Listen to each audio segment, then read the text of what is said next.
ከሀገራችን ባህልና ስነ ምግባር ያፈነገጠ አስነዋሪ አለባበስ ለብሰው በአደባባይና በቴሌቪዥን በቀጥታ ስርጭት ለሕዝብ የታዩ ተጠርጣሪዎች ላይ ምርመራ ጀምሬያለሁ ሲል ፌዴራል ፖሊስ አስታወቀ።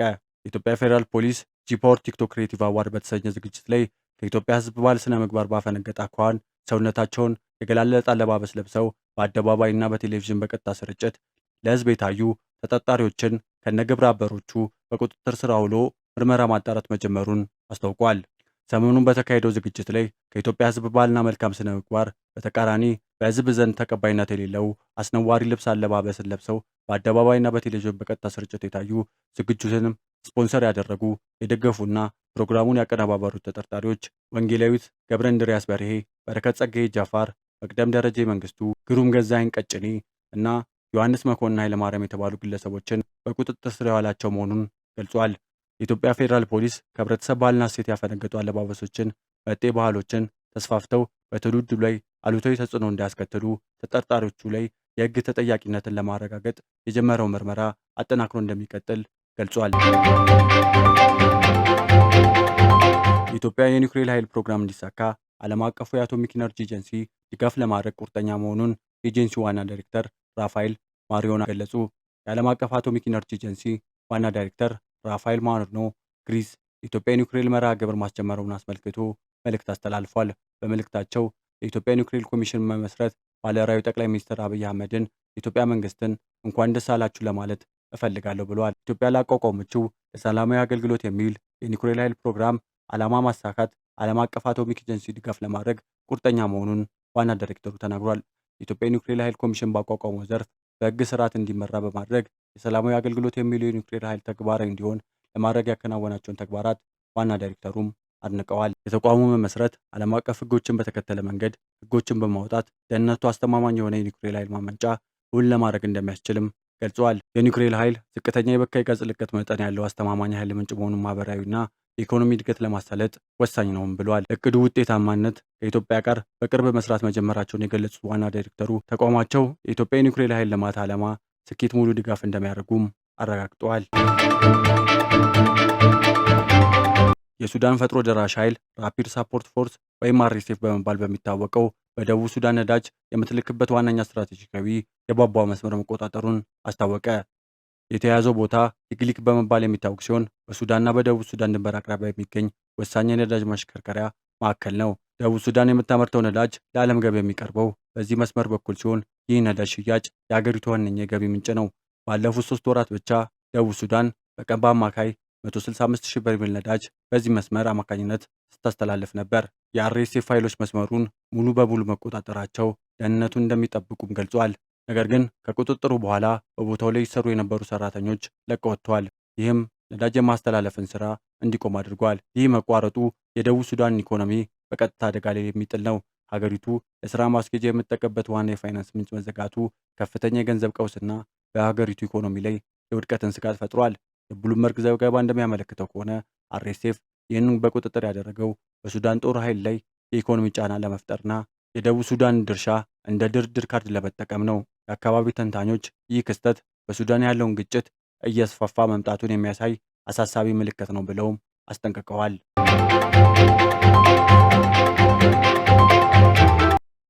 የኢትዮጵያ ምርጫ ቦርድ 7ኛው ጠቅላላ ምርጫ የጊዜ ሰሌዳ ይፋ ያደረገ ሲሆን ድምፅ መስጫ ቀን ግንቦት 24 ቀን 2018 መሆኑን አመላክቷል። ይህም በዚህ እንዳለ አስቸኳይ የሰላም ሁኔታ እስከ ምርጫ ቀን ድረስ የሚደረግ አሰስመንት ነው ሲሉ የቦርዱ ሰብሳቢ ወይዘሮ ሜላትወርቅ ኃይሉ ተናግረዋል።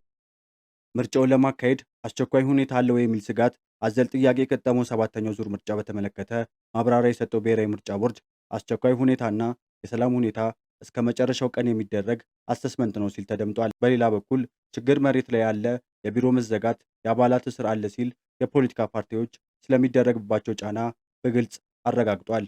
የቦርዱ ሰብሳቢ ወይዘሮ ሜላትወርቅ ኃይሉ በበኩላቸው ሙሉ ለሙሉ ምርጫ ጣቢያዎችን ለይተን አልጨረስንም፣ በሂደት እየሰራን የምንሄድ ነው ያሉ ሲሆን ወደ 30,000 የሚጠጉ ምርጫ ጣቢያዎች ያሉበትን ቦታ አደራጅተው ለማየት ሞክረናል ብለዋል። ሙሉ በሙሉ ስንጨርስ በምርጫ ሰሌዳው በግልጽ እንደተቀመጠው ምርጫ የሚካሄድባቸው ዝርዝር የምርጫ ጣቢያዎችን ለይተን በምናወጣበት ጊዜ ለሕዝብ ግልጽ ሆኖ የሚወጣ ይሆናል ሲሉም ገልጸዋል። የተለያዩ ፓርቲዎች፣ ምሁራን፣ ማህበረሰቡ የዘንድሮ ምርጫ ለመደረግ አስቸኳይ ሁኔታዎች አሉ ወይ ሲሉ ተደጋጋሚ ስጋት አዘል ጥያቄ እያቀረቡ ናቸው። ለቦርዱ ሰብሳቢ ለሆኑት ምርጫ ለማካሄድ አስቸኳይ ሁኔታ አለ፣ ምርጫ ይካሄዳል የሚልም ጥያቄ ቀርቦላቸዋል። የቦርዱ ሰብሳቢ ወይዘሮ ሜላትወርቅ አስቸኳይ ሁኔታ በአንድ ቀን፣ በ3 ቀን፣ በ5 ቀን የሚሰራ አይደለም፣ በጣም በቀጣይነት የሚሰራ ስራ ነው።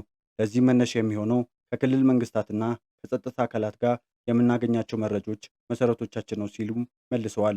እነኚህ በምርጫ ክልል በምርጫ ጣቢያ አደራጅተን ከሚመለከታቸው ባለድርሻ አካላት ጋር የምንወያይበት ዳታ እየሰበሰብን በአብዛኛው ተቀብለናል። ነገር ግን ከፖለቲካ ፓርቲዎች፣ የሲቪል ማህበረሰብ ድርጅቶች ጋር ፕሮግራም አውጥተን ለመወያየት ስለሚጠይቅ መረጃው ተደራጅቶና ወጥቶ እርግጠኛ የሆነበት ቀን በምናምንበት ጊዜ የሚታወቅ ይሆናል ሲሉም ተናግሯል።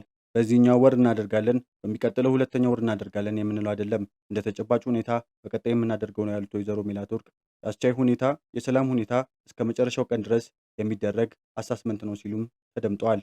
ከሚሰበሰበው መረጃ በኋላ ቡድን ተቋቁሞ የቦርዱ ፓርቲ የሲቪል ማህበረሰብ ተወካዮች ባሉበት ችግር አለባቸው የሚባሉ ቦታዎችን እየተዘዋወሩ አስቻይ ሁኔታ ስለመኖሩ በጋራ አሰስ የሚደረግ ነው።